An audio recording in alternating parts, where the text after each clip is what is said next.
Hello students, आप सभी को आपके अपने channel conceptual study with Ritesh में एक बार पुनः स्वागत है। और ये वीडियो स्टूडेंट्स आप लोगों के लिए बहुत ही ज़्यादा इंपॉर्टेंट होने वाला है, क्योंकि इसमें जो कुछ इंपॉर्टेंट क्वेश्चंस हैं हिस्ट्री मेजर पेपर 2 का, वो सारा कुछ इसमें बताने वाले हैं। ठीक है, जिसकी तैयारी करने से आपका सारा सिलेबस का लगभग इंपॉर्टेंट क्वेश्चन कंप्लीट हो जाता है। तो वीडियो को शुरू करते हैं स्टूडेंट्स। उससे पहले चैनल नए होंगे तो जरूर से सब्सक्राइब कर लीजिएगा, क्योंकि ये सारा क्वेश्चन का आंसर भी आपको यहाँ मिलेगा। ठीक है, पूरा सिलेबस भी कंप्लीट करवाया जाएगा। ठीक है, तो ये चैनल आप लोगों के लिए बहुत ही ज़्यादा इंपॉर्टेंट। इसके साथ ही जितने भी कॉमन कोर्सेज हैं उसका भी क्लास लगभग ख़त्म हो गया। ठीक है, मतलब कि उसका कंप्लीट करवा दिए, तो आप लोग प्ले लिस्ट में जाकर देख सकते हैं। ठीक है, और भी IRC पेपर आपका जो भी होगा उसका भी कंप्लीट करवाया जाएगा या हो गया होगा, तो आप लोग इस चैनल से जुड़े रहिए। ठीक है, तो देखते हैं UG सेमेस्टर 2 वालों के लिए history major paper very important question है। ठीक है, अब देखिए फर्स्ट नंबर में क्या, कुतुबुद्दीन ऐबक की उपलब्धियों की विवेचना करें।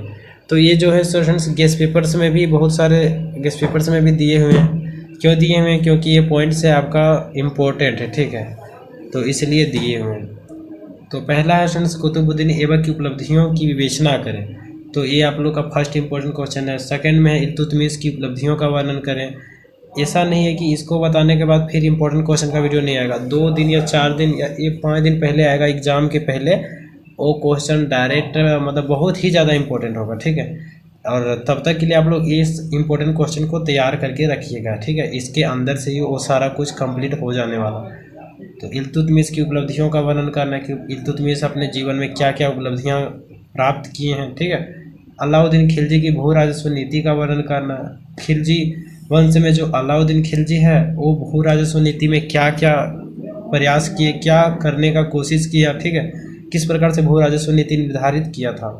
फोर्थ में अलाउद्दीन खिलजी की बाजार नीति कैसी थी, उसके बारे में जितना आप जानते हैं उसको बताना है। 5वां नंबर में भक्ति आंदोलन की मुख्य विशेषताओं का वर्णन करें।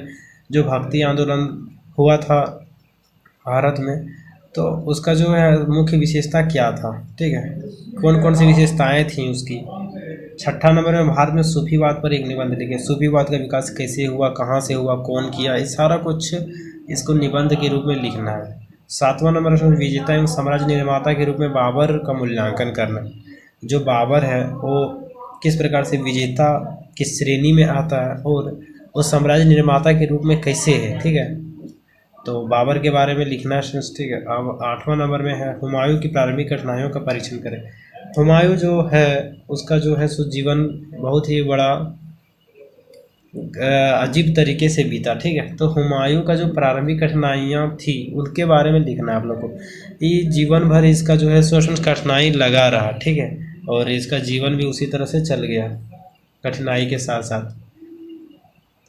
अब देखिए बाबर के बाद हुमायूं का ही बारी आता उसके। ठीक है, बादशाह जो बाबर आता उसके बाद हुमायूं, उसके बाद अकबर। ठीक है, उसके बाद जहांगीर, उसके बाद शाहजहां, उसके बाद फिर औरंगजेब वगैरह आते हैं। ठीक है, तो हुमायूं जो है ये सीढ़ियों में गिर कर ही इसका मृत्यु हुआ था। मतलब कि इसका जो है ना सो कहीं भी एक तरह से शासन इसका चला नहीं। ठीक है, अब इसकी असफलता के कारण का वर्णन करना है। असफलता जीवन भर असफल ही क्यों रहा। ठीक है, जीवन भर असफलता का ही मुंह देखा है, कभी जीवन में सफलता इसको मिली ही नहीं कहीं।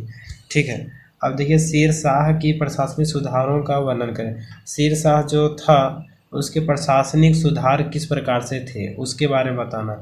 11वां नंबर अकबर की राजपूत नीति का मूल्यांकन करना। अकबर का जो राजपूत नीति था उसके बारे में लिखना है, मूल्यांकन करना कि अकबर की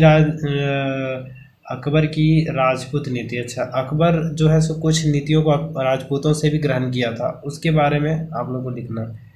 12वां अकबर की धार्मिक नीति का मूल्यांकन करना। अकबर का जो धार्मिक नीति था बहुत ही बढ़िया था। ठीक है, तो उसके बारे में लिखना है, क्या क्या शामिल किया गया था उस धार्मिक नीति में, क्या ऐसा कुछ व्यवहार करना था, सारा कुछ।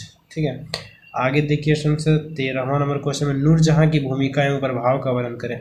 नूरजहां का क्या भूमिका था, तो उसके बारे में लिखना है। 14वां नंबर में शाहजहां के पुत्रों के बीच उत्तराधिकार की युद्ध का विवेचन करें। शाहजहां का जो पुत्र था जैसे कि भी बताएं, ठीक है, तो उसके बीच उत्तराधिकार की युद्ध होने लगा। ठीक है, छिड़ गया युद्ध कि ये बनेगा राजा तो वो बनेगा राजा, इस तरह से मतलब लड़ाई छिड़ गया। हम इसको पढ़ाएंगे स्टूडेंट्स, ठीक है, सिलेबस में बहुत ही बढ़िया तरीका से, इतना सुंदर लगेगा ना अपने आप को, जहाँ पर हैं वहाँ भूल जाएंगे कि मतलब कि एक मतलब 5-10 मिनट बाद क्या करना है, इस तरह से मतलब खो जाएंगे वीडियो में, ठीक है। तो हम पढ़ाएंगे स्टूडेंट्स, टाइम मिलेगा ना तो इतना सुंदर से पढ़ाएंगे कि क्या बताएं, ठीक है। आप भूल जाइएगा कि मतलब कि मोबाइल को देख रहे हैं आप, मेरी वीडियो को देख रहे हैं, आपको लगेगा कि आपकी नज़रों के सामने वो सारा कुछ चल रहा है। तो ये चैनल आप लोगों के लिए बहुत ही ज़्यादा प्रैक्टिकल करवाने वाला है, ठीक है, इसीलिए इसका नाम भी है कॉन्सेप्चुअल स्टडी, क्योंकि सारे चीज़ का कॉन्सेप्ट यहाँ पूरा खुल जाता है, ठीक है, इस तरह से। अब देखिए फ्रेंड्स आगे का क्वेश्चन क्या है। शाहजहाँ के पुत्रों के बीच उत्तराधिकार वाला बात हो गया। अब शाहजहाँ के युग को स्वर्ण युग क्यों कहा जाता है? शाहजहाँ का जो युग था वो स्वर्ण युग था, ठीक है, भारत के लिए, पूरे भारत के लिए। उत्तर भारत के लिए तो पक्का था, ठीक है। अब दक्षिण भारत में कुछ अलग राजाओं का शासन था तो वहाँ तो कुछ अलग ही होगा, लेकिन शाहजहाँ के युग को स्वर्ण युग क्यों कहा जाता था, ये मेन क्वेश्चन है, ठीक है। तो इसका जो है सो इसके बारे में लिखना है कि क्या क्या अन्य राजाओं से इनका बेहतर था जिनके कारण से स्वर्ण युग कहा गया। औरंगजेब की दक्षिण नीति का मूल्यांकन करना। औरंगजेब का जो दक्षिण नीति थी वो किस प्रकार से थी, किसके लिए थी, कब शुरू किया गया, वो मतलब उसके बारे में जितना आप लोग पढ़ पाएंगे, ठीक है। अब देखिए 17वां औरंगजेब की धार्मिक नीति। औरंगजेब की धार्मिक नीति के बारे में बताना कि उसकी धर्म के प्रति क्या प्रकार का नीति था, किस प्रकार का था। 18वां मुगल साम्राज्य के पतन के कारणों का वर्णन करें। जो मुगल साम्राज्य उसका पतन हो गया औरंगजेब के बाद लगभग, ठीक है, लगभग तो और भी था, और भी राजाएं थे लेकिन वो उतना काम के नहीं थे, ठीक है। औरंगजेब के बाद लगभग ख़त्म हो गया। तो से क्यों पतन हुआ उसके कारणों का वर्णन करना है, ठीक है। बहुत ही मज़ा आने वाला है हिस्ट्री में, ठीक है। तो आगे से हिस्ट्री का जितने भी क्वेश्चन, जितने भी वीडियो जाएंगे आपको इसी चैनल में देखने को मिलेंगे। तो ये चैनल आप लोग के लिए बहुत ही ज़्यादा इंपॉर्टेंट है, ठीक है। और आप लोग को अगर हिस्ट्री से अगर पीएचडी भी करते हैं तो उस लेवल का भी आप लोग को यहाँ पढ़ाया जाएगा। तो आप लोग ज़रूर से इस चैनल को सब्सक्राइब कीजिए फ्रेंड्स, ठीक है। और थैंक्स फॉर वॉचिंग फ्रेंड्स, फिर मिलेंगे नए इंटरेस्टिंग वीडियो के साथ, तब तक के लिए जय हिंद, वंदे मातरम।